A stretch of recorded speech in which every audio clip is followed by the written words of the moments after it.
तो hello guys, कैसे हो आप सभी लोग। मैं आ गया हूँ फिर से हेवनली डेमन कल्टीवेशन सिमुलेशन का अगला पार्ट लेके। तो चलो फिर शुरू करते हैं। हमारा एमसी अपने मन में सोचता है, क्या ये रैंक 7 वाले के पास इस तरह का साहस होता है। यहाँ इकट्ठा हुए लोग हेवन के डेमन के डायरेक्ट डिसाइपल हैं। टॉप 30 में वो हैवी वेट खिलाड़ी हैं, फिर भी वो जरा भी संकोच नहीं करता। डेथहॉल का मास्टर कह रहा होता है कि लगता है मैंने कुछ ज्यादा ही डिफिकल्ट अनुरोध कर दिया है। अगर मैंने तुमको ठेस पहुँचाई है तो मुझे माफ कर देना। अगर ये नहीं हो सकता तो कुछ नहीं हो सकता। तभी सेकंड डिसाइपल बोलता है कि मैं इस प्रपोजल को एक्सेप्ट करता हूँ। तो एल्डर बोलता है कि खुद दूसरे डिसाइपल से। दूसरा डिसाइपल बोलता है, हालांकि इस समय मेरे पास बहुत काम है, इसके बजाय मैं अपने एक सबॉर्डिनेट को भेजूंगा जिसका नाम ग्यूबी है। तो एल्डर बोलता है कि लाल बादल का ग्यूबी वो इस पद के लिए पूरी तरह से योग्य है। हमारा एमसी अपने मन में सोचता है, मैंने 10,000 अनसरों के विद्वान की कल्ट एक्सपर्ट की सूची में गवाही ग्यूबी का नाम देखा है। वो उन 3 विशेष कार्डों में से एक है जिन्हें माँ हायू विशेष रूप से ट्रेजर में रखता है। एक ऐसा उस्ताद जिसके बारे में अफवाह है कि वो किसी अल्टीमेट डेमन मास्टर की भी हत्या कर सकता है। उसके मेन हथियार सीक्रेट प्रोजेक्ट है, लेकिन वो सेल्फ कॉम्बैट में भी मास्टर है और अपने आक्रामक स्वभाव के कारण ही उन्हें रेड क्लाउड की उपाधि मिली है। वो अपने पीछे खून के निशान के सिवा कुछ नहीं छोड़ता। वो डेफिनेटली इसे जीतना चाहता है। तो एल्डर बोलता है कि दूसरा कौन है। थर्ड डिसाइपल आके बोलती है, मैं भी एक्सेप्ट करूंगी। क्या मेरे सबॉर्डिनेट जी स्योरिन जैसे किसी पर्सन का होना उपयुक्त होगा। तो वो बोलता है कि जी स्योरिन, मैंने भी उसके बारे में सुना है। वो स्ट्रेटेजिस्ट है जो तीसरे डिसाइपल की हेल्प करती है। एक कांटेदार गुलाब जो एक महिला होने के बावजूद एबनॉर्मल बुद्धि और उत्कृष्ट वॉर और कॉम्बैट स्किल रखती है ना। मैंने सुना है कि मार्शल आर्ट में उसकी प्रगति इतनी ज्यादा है कि कई लोग सरप्राइज रह जाते हैं। अगर वो अब तक अल्टीमेट डेमन स्टेज के पीक तक पहुंच चुकी है। तो थर्ड डिसाइपल हंसते हुए बोलती है कि हाँ, वो एक ऐसी बच्ची है जिसे मैं बहुत पसंद करती हूँ। तभी फर्स्ट डिसाइपल सैल्मा बोलता है हंसते हुए, लगता है कि सबने अपना मन बना लिया है। ठीक है, उस सिचुएशन में हमारी ओर से हम उस ग्योंग को भेजेंगे। तो एल्डर बोलता है कि तो सबसे बड़ा ब्रदर सीरियस है। हमारा एमसी अपने मन में कहता है कि ओ ग्योंग खुफिया हलकों में कोई भी उस नाम से अनअवेयर नहीं है। वो फर्स्ट डिसाइपल का एक सीक्रेट वॉरियर है और उन 2 लोगों में से एक है जिन्हें वो सबसे ज्यादा इम्पोर्टेंट देता है। मैं डेफिनेटली नहीं कह सकता कि मैंने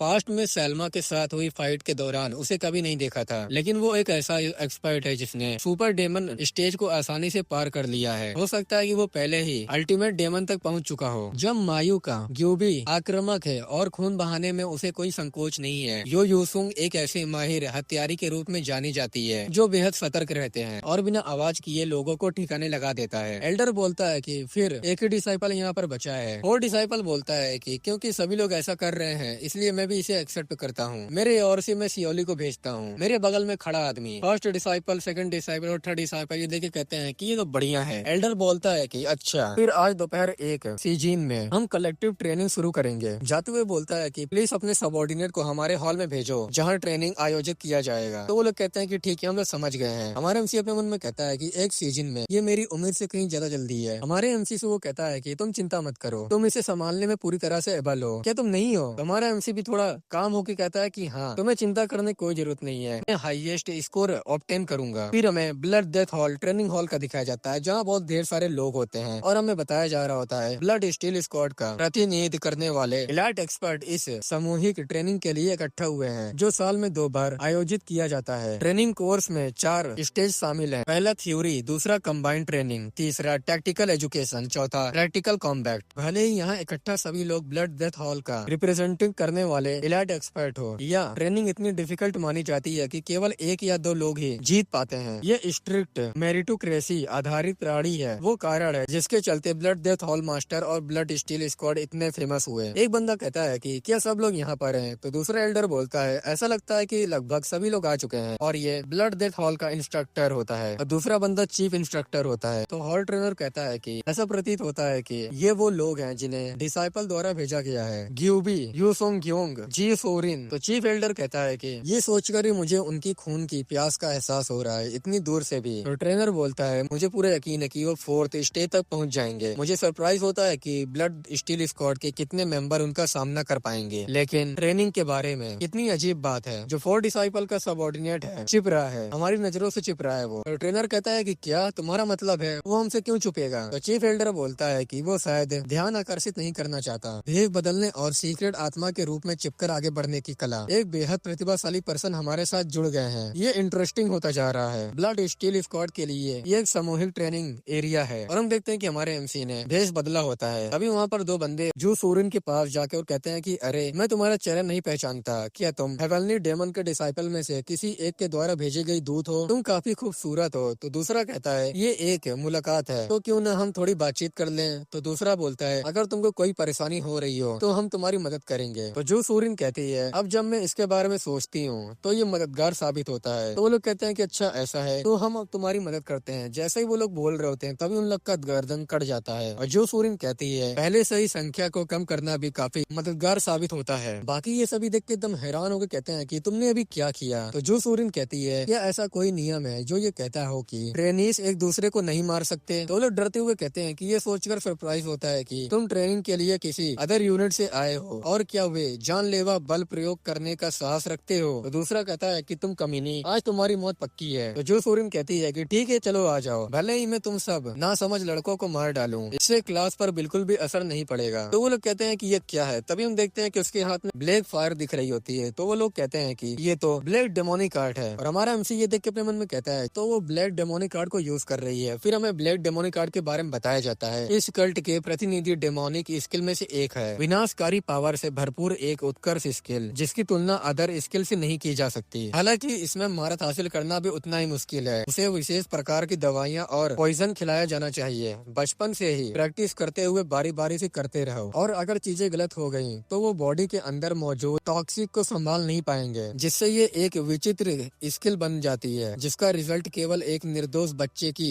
डेथ हो जाती है। हालांकि इसमें सफल हो जाता है। ये एक डिवाइन स्किल है जो किसी के पल भर में ट्रांसेंडेंट स्टेज तक पहुंचने में एबल बनाती है। और सामने वाले बंदे कहते हैं कि डरो मत, अगर हम सब साथ में मिलकर काम करें तो हम उसे हरा सकते हैं। तभी वहाँ पर कोई आता है और कहता है कि तो तुमने हमारे मेंबर को मार डाला। तो जो सूरन पीछे मुड़ के कहती है क्या मैंने कुछ गलत किया? तो वो बोलता है इसकी अनुमति क्यों नहीं दी जाएगी। हमारे कल्ट का नियम है कि जो सबसे योग्य है वो जिंदा रहेगा, अगर तुम कमजोर हो तो तुम्हारी डेथ हो जाती है। मैं होल्बो हूँ, ब्लड सीक्रेट स्क्वाड का लीडर, मैं ट्रेनिंग का इंचार्ज हूँ। तो लोग कह रहे होते हैं कि अरे बाप रे, ब्लड सीक्रेट स्क्वाड ये सबसे इलाइट यूनिट है, नहीं वो एल्डर ऐसा क्यों कर रहा है? तो दूसरा कहता है कि वो कलेक्टिव ट्रेनिंग सेशन का गोल क्या है। और हमारा एमसी अपने मन में सोचता है उसको देख के वो एक एक्सपर्ट है और वो लीडर कहता है कि क्लास शुरू होने से पहले मैं तुमको ये बता दूंगा, ब्लड स्टील स्क्वाड के 2 मेंबर की अभी अभी डेथ हो गई है। हालांकि ट्रेनिंग इस मामले की जांच नहीं करेगा, हम इस बात की जांच नहीं करेंगे कि ऐसा क्यों हुआ और न ही हम किसी को जिम्मेदार ठहराएंगे, क्योंकि जैसा कि उस लड़की ने कहा था ट्रेनिंग के दौरान अदर ट्रेनीज की हत्या को प्रतिबंधित करने वाला कोई नियम नहीं है। अगर तुमको लगता है कि ये अन्याय है तुम अपनी ताकत से इसे साबित करो। सर्वाइवल ऑफ द फिटेस्ट, क्या यही ब्लड स्टील स्क्वाड की सूल नहीं है? बहुत बढ़िया, अब जाकर तुम सही रवैया दिखा रही हो, इसे ऐसा होना चाहिए। अब से अपनी एनर्जी को बेकार की चीजों पर बर्बाद न करो, किसी के प्रति गुस्सा मत हो, इस तरह की चीजों पे मैं तुम सबके लिए एक प्रोडक्शन करूंगा। और वो वहाँ से जाते हुए बोलता है अब से तुमको ये सुविधा नहीं मिलेगा क्लास के दौरान ऐसी तुच्छ भावनाओं को मन में रखने के बारे में। तभी हम ट्रेनर को देखते हैं, वो कहता है कि अब सभी लोग ध्यान से सुनो। वहाँ थोड़ी अफरा तफरी मची हुई प्रतीत होती है, लेकिन ब्लड स्टील स्क्वाड की ओर से मैं तुम सभी का यहाँ स्वागत करता हूँ। मेरा नाम सिन वॉन चियोंग है, मैं इस सामूहिक ट्रेनिंग के लिए सिद्धांत क्लास का ट्रेनर हूँ। आज मैं तुमको कंटेंट पढ़ाऊंगा, ये बेहद प्रैक्टिकल है, इतना कि तुम इसे तुरंत इस्तेमाल कर सकते हो। इसलिए अगर तुम जरा भी पीछे रह जाते हो या अपना ध्यान खो देते हो तो तुमको तुरंत बाहर कर दिया जाएगा और स्वाभाविक रूप से तुम इस सामूहिक ट्रेनिंग को पूरा करने में फेल रहोगे। मैं गारंटी देता हूँ कि मेरे साथ बिताया गया ये समय तुम्हारे लिए लाभकारी साबित होगा। ये तुमको सपने जैसा लगेगा, क्योंकि इसके बाद की हर क्लास एक ऐसा नाइटमेयर होगी जो लाइफ और डेथ के बीच की रेखा को पार कर जाएगी। तो चलो फिर क्लास को शुरू करते हैं अभी से। तो गाइस ये एपिसोड यहीं खत्म होता है। आई होप आप लोग को वीडियो अच्छी लगी होगी, तो वीडियो को लाइक कर देना, चैनल को सब्सक्राइब कर देना और कमेंट कर देना तुम लोग को वीडियो कैसे लगी। हम लोग मिलेंगे नेक्स्ट एपिसोड में, तब तक के लिए बाय बाय।